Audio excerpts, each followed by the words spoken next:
Good evening and welcome to Poland Daily. I'm Nicholas Richardson and this is the news. Germany is involving itself in the electoral process in Poland. It wants to help the opposition and hold the Polish government responsible for the refugee crisis in Germany, which is obviously untrue. Deputy Foreign Ministry spokesman Arkadiusz Malarczyk stressed on Television Republika. Olaf Scholz claims that it is because of Polish negligence that so many refugees are coming to Germany. German Chancellor Olaf Scholz made comments about Poland's domestic affairs at a political rally in Nuremberg. According to Prime Minister Mateusz Morawiecki, this is nothing more than another attempt to influence the electoral outcome in Poland. The visa affair currently happening in Poland needs to be clarified. People coming to Poland must register there and go through the asylum procedure, and Poland must not exacerbate the problem by handing out visas for money. I told the Chancellor yesterday, Olaf, don't interfere in Polish affairs. And they reacted positively there, that they do not want to interfere. I appreciate it, but also don't let yourselves be misled. Don't let yourselves be brainwashed. The Prime Minister said that along with the elections, a nationwide referendum would also be held on the 15th of October. We asked a simple question in the referendum and said to them, hey, you, from the Civic Platform, vote with us. Let's do something together for Poles. Let's vote against uncontrolled illegal immigration. And what did they do? They voted against the referendum. Due to migration pressure on the Balkan route, Poland has decided to increase controls on its border with Slovakia. A similar decision was made today by Germany, which will step up surveillance on the border with Poland and the Czech Republic. We urgently need to put an end to the cruel activities of human smugglers, as they play with human lives for maximum profit. That's why German border police will now carry out additional flexible spot checks along human trafficking routes on the border with Poland and the Czech Republic. These additional inspections are in addition to the road inspections we have intensified in recent months. If we interfere in what is happening on the Polish-Slovak border, it means that the Germans also have the right to speak out on this issue. I, for one, expect the Law and Justice government to take seriously what is happening today on the Polish borders. If the German government would like to help stop illegal immigration, then it should look first to its own finance ministry. That is the best solution. While waves of refugees are flooding other countries in Europe, the German government is funding NGOs to help illegal migrants in the Mediterranean. Italian Prime Minister Giorgia Meloni has sent an official letter to the German Chancellor on this issue. It is well known that the presence of NGO vessels at sea has a direct impact on the multiplication of the number of unstable boats dispatched, which causes not only further strain on Italy, but also increases the risk of new tragedies. Germany wants to blame Poland for the migrant crisis, according to the Deputy Foreign Minister.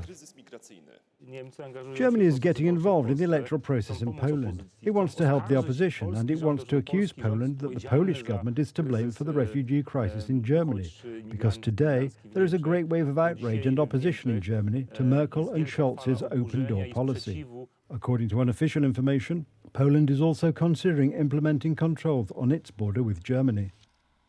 At least one person died and another was heavily wounded after shelling hit a residential building in Russian-controlled Ukrainian city of Donetsk on Wednesday morning.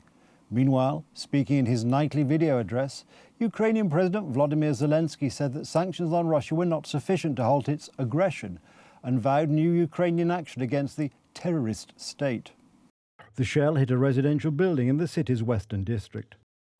Around 9 a.m. a single shell hit us. It was silent. The third floor is completely destroyed. My apartment is under the apartment that no longer exists. The second floor is damaged as well. The ceiling fell down. I don't know much else. We have not yet come to our senses. I don't know what to expect yet.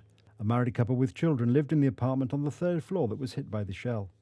We lived here for all of our lives. Our children grew up together. We are all about the same age. His wife was taken to hospital with bone fractures. Her daughter took her to the central hospital. As for her husband who died, they kept searching for him for a long time. From 9 o'clock, it's now 12. All this time they kept searching for him under the rubble. At first he kept replying, but then stopped talking. And in the end, he died. Meanwhile, Ukrainian President Volodymyr Zelensky said that Russia must be made to feel losses as long as the conflict continues. We clearly see in which direction the pressure on Russia needs to be strengthened in order to prevent terrorist capabilities from growing. Sanctions are not enough. There will be more. There will also be more of our own Ukrainian actions against the terrorist state. As long as Russia's aggression continues, Russia must feel losses. The city of Donetsk has been under Russian control since 2014, but Ukrainian troops continue to hold positions on its outskirts, and the city regularly comes under artillery fire. Russian-installed authorities accuse Ukraine of targeting civilian buildings and infrastructure. At least 115 people were killed and more than 150 injured as a result of a fire that broke out at a wedding in the town of Hamdaniyah, in northern Iraq's semi-autonomous region of Iraqi Kurdistan.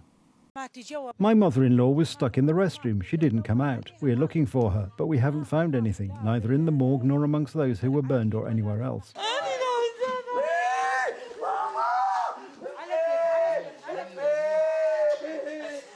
Mum, where is my mum? We were sitting together next to the kitchen when the door opened. We got out through it, otherwise we couldn't have escaped. We don't know where she is. We just saw her clothes. We looked for her all over the city. And Mosul, we found nothing. We even looked for her among the burned and found nothing. We found only her clothes. The fire broke out before 11 p.m. The building burst into flames and began to collapse. We had heard ambulances and cars because our convent is close to the hall. We went out to see what had happened. Bodies were being brought out. Many young people ran inside to get as many people out as possible. Unfortunately, the emergency services arrived too late. So there were many casualties, charred bodies. It's a tragedy beyond description.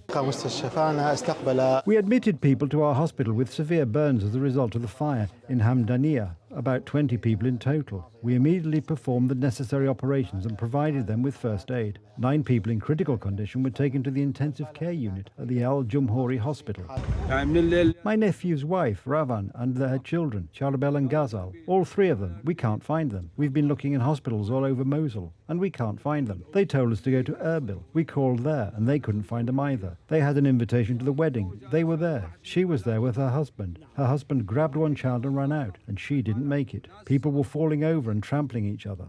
The fire broke out during a wedding celebration in the Iraqi town of Hamdaniyah in Nineveh province. Local civil defense officials said that, according to preliminary figures, the fire broke out after fireworks were set off in the wedding hall. The building was said to be constructed of flammable materials, which facilitated the rapid spread of the fire. The local Red Crescent reports that up to 450 people may have been killed or injured. According to emergency services, the fire broke out in the room where the wedding ceremony was held. Authorities have stipulated that the casualty tally is preliminary and is likely to rise. Most of the victims have burns on 60% of their bodies. Videos published online show firefighters searching the ruins of the building for victims.